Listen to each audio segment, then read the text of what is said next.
Hello everyone, this is PNG Tonight. I'm John Eggins. Coming up, NRI Director Dr. Charles Yala says land in Papua New Guinea is such that it is the last resource anyone should mishandle since its consequences affect everyone.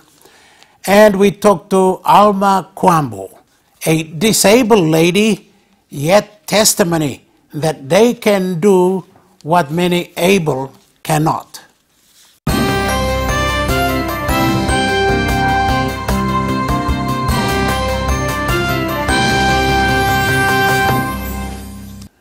The Papua New Guinea National Research Institute has welcomed a review of the Land Act 1996 now underway by the Lands Department.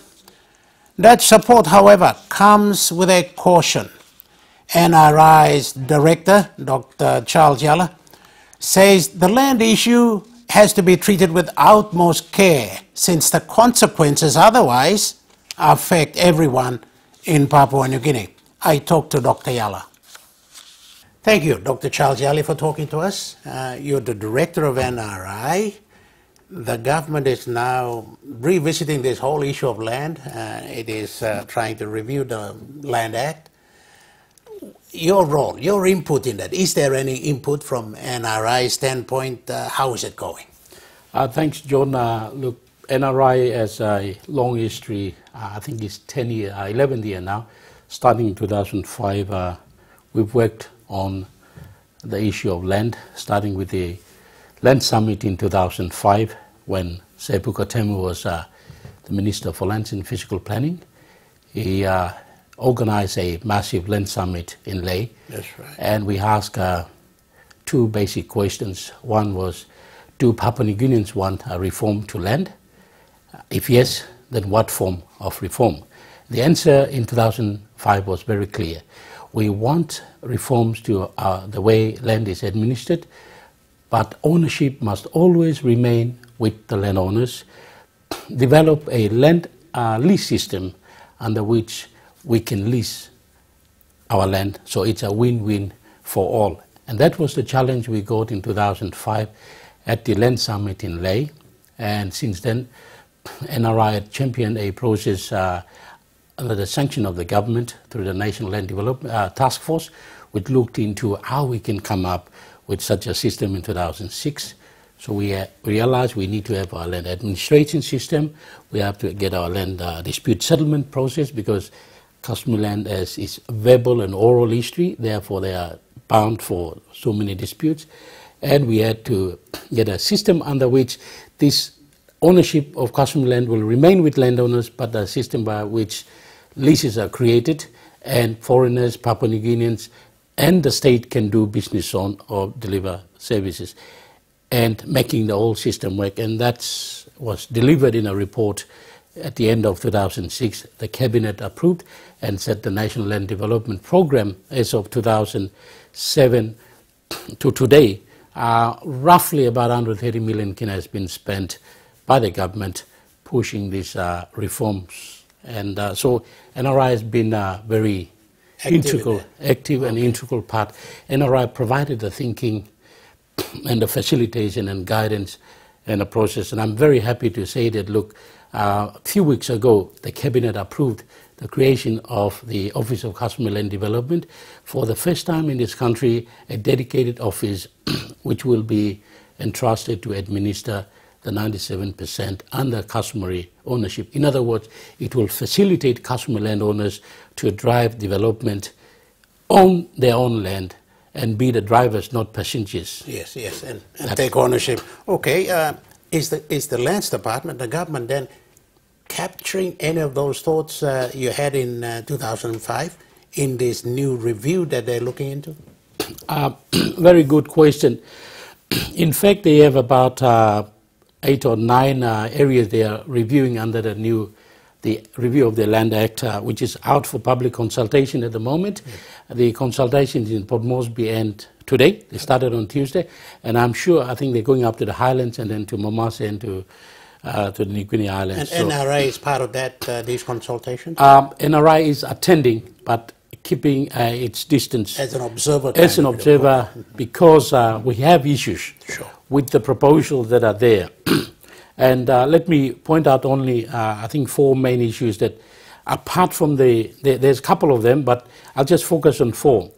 One is that the dealing with customer land will not be with individuals, but through groups, the incorporated land groups, which is the clan or tribe. Just the formal name is incorporated land group. Okay. This is a welcome news, because land is collectively owned at the group level, and individuals have access and use rights.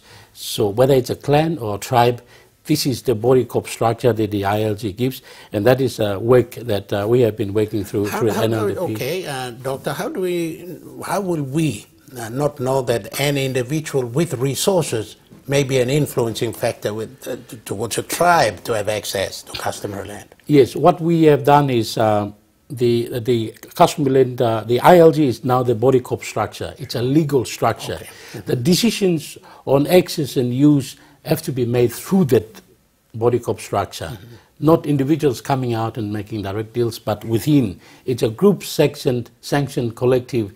So we give you see, individuals will be born and will die, but we need a body corp structure. Sure. We need an institution that will live on the legacy and carry on the legacy. Okay. So it's about building institutions, not facilitating individuals. Individuals are beneficiaries within that group. And that's a welcome provision there. There is the second one, which we have been working very hard on it, and this is the SABL. Yeah, it's repealed now, isn't it? No. The proposal talks about repealing Section 11 of the Land Principal Act, which creates the SABL.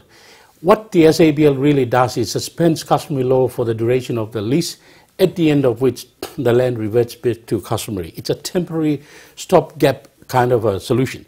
But as we know, it's been a very controversial issue. So we do welcome the proposal to repeal Section 11. However, the proposal says that the existing SABLs will run their life. We have problems with that, because we know that there are genuine SABLs done properly, and there are bogus SABLs that were not done properly. So leaving a loose statement of that nature in the law, saying that these SABLs will run their life, run their lives is how long now? 6 well, years? Some of them are 99 years, some of them are 45 years, some of them are 70 years. What should be done? Yeah. So we should suspend it? Yes. What we need to do is to go through a cleansing process. And you know, the Commission of Inquiry has found most of them to be fraudulent. Yeah. What it does, if we don't do anything, we actually sending wrong messages to the genuine investors who have genuine SABLs. There's hundreds of millions of kina worth of investment that has gone into this. On the other hand, there are genuine landowners who have lost their land because through these fraudulent land dealings. So the responsibility on government is to put it through a transparent cleansing process and treat each of these SABLs on a case by case. And I have good news for the government. Through the NLDP program, we have actually surrendered Kwashian SABL and created a subdivision in Alotau, just outside of Alotau town. I also am aware of 2 SABLs that have been converted under the voluntary customary land registration process, which will be administered by the new office that I was talking about. Okay. One in West Sepik and one in West New Britain through the National Court Centre mediation process. So we have templates ready that we can apply and cleanse the SABLs. Okay. So I don't support the idea that the SABLs will run their life, which is bringing uncertainty to investors and risking landowners. What we need is this cleansing process. We have templates we can do, and so that's really the other, John, the issue that I have concern with the proposal is that it's restricting foreigners from owning There's a proposal to restrict foreigners from owning state leases. Mm-hmm. Are you against it? Are you for that? I'm absolutely against it. This is a draconian policy or initiative. It makes me think Mugabe's Zimbabwe.